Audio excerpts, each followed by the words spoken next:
Glory to God the Father and Son Yeshua Mashiach. 1 Samuel chapter 25.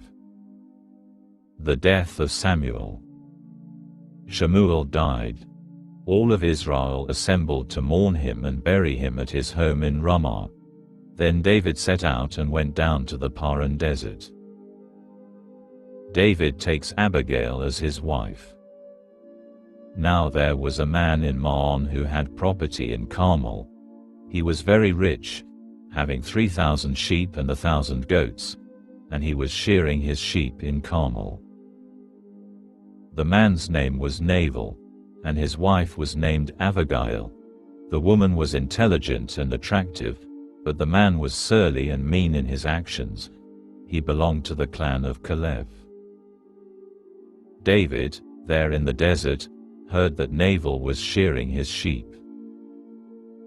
David sent off 10 young men with these orders: "Go up to Nabal in Carmel, and bring him greetings from me. Say, long life and shalom to you, shalom to your household, and shalom to everything that is yours. I've heard that you now have shearers. Your shepherds were with us for a while. We did them no harm, and they found nothing missing all the time they were in Carmel. Ask your own men. They'll tell you. Therefore, receive my men favorably, since we have come on a festive day. Please give what you can to your servants and to your son David." On arrival, David's men said all these things to Nabal in David's name. When they had finished, Nabal answered David's servants, "Who is David? Who is the son of Yishai? There are many servants nowadays running away from their masters. Am I supposed to take my bread, my water and my meat that I slaughtered for my shearers and give it to men coming from who knows where?"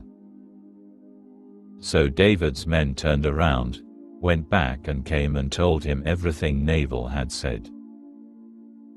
David said to his men, "Buckle your swords on, all of you." Each one buckled on his sword, David too.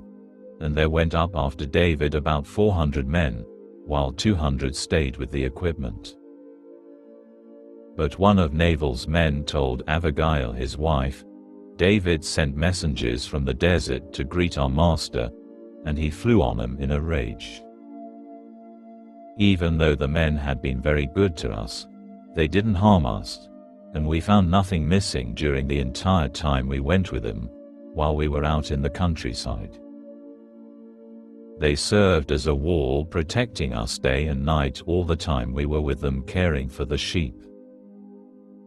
So now decide what you are going to do, for clearly harm is on its way to our master and all his household, but he's so mean that no one can tell him anything."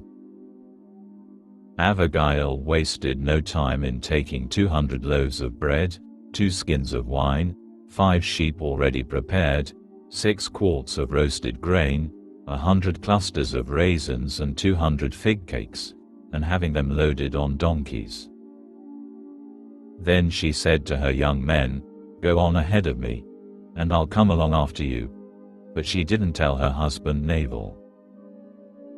She was riding her donkey down past the hiding place in the mountain, when David and his men descended toward her, and she met them. David had said, "What a waste it has been guarding everything this fellow has in the desert, so that nothing of his was missing. He has repaid me bad for good." Then he swore, "May God do the same and more to David's enemies if I leave alive even one male of everything he owns."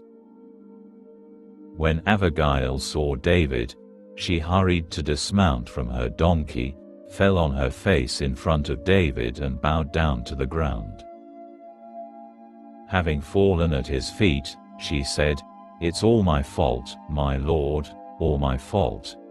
Please let your servant speak in your ears, and listen to what your servant says. Please, my lord shouldn't pay any attention to this worthless fellow Nabal, because he's just like his name. Nabal means boor, and his boorishness stays with him. But I, your servant, did not see my Lord's men, whom you sent.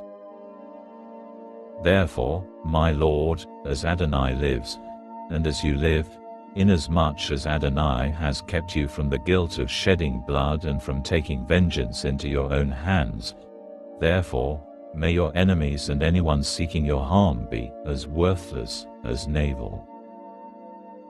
Meanwhile, let this present which your servant has brought to my Lord be given to the men in my Lord's service. And please forgive the offense your servant has caused, because Adonai will certainly establish my Lord's dynasty, for my Lord fights Adonai's battles, and nothing bad has been found in you all your life long. Even if someone comes along searching for you and seeking your life will be bound in the bundle of life with Adonai your God, but the lives of your enemies he will fling away as if from the pouch of a slingshot.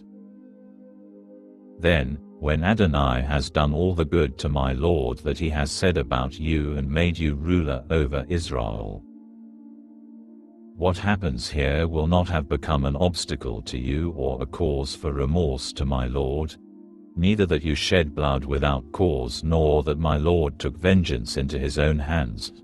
Finally, when Adonai has dealt well with my Lord, then remember your servant. David said to Abigail, "Blessed be Adonai the God of Israel, who sent you today to meet me. And blessed be your tactfulness, and blessed be yourself for having kept me today from the guilt of shedding blood and taking vengeance into my own hands. For as Adonai the God of Israel lives, who has kept me from harming you, if you hadn't rushed to meet me, not even one male would have been left to Nabal by morning." So David received from her what she had brought him, then said to her, "Go up in peace to your home. I have listened to what you said and granted your request." Abigail came to Nabal. There he was in his house, holding a feast fit for a king. He was in high spirits, because he was very drunk, so she told him nothing whatever until the next morning. In the morning, when he was sober and his wife told him what had happened, he had a stroke and became as motionless as a stone. Some 10 days later Adonai struck Nabal, and he died. When David heard that Nabal was dead, he said, "Blessed be Adonai for having taken my side in the matter of Nabal's insult and for having prevented his servant from doing anything bad.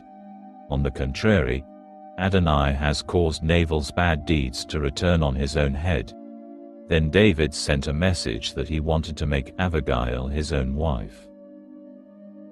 When David's servants reached Abigail in Carmel, they said to her, "David has sent us to you to bring you to him to be his wife."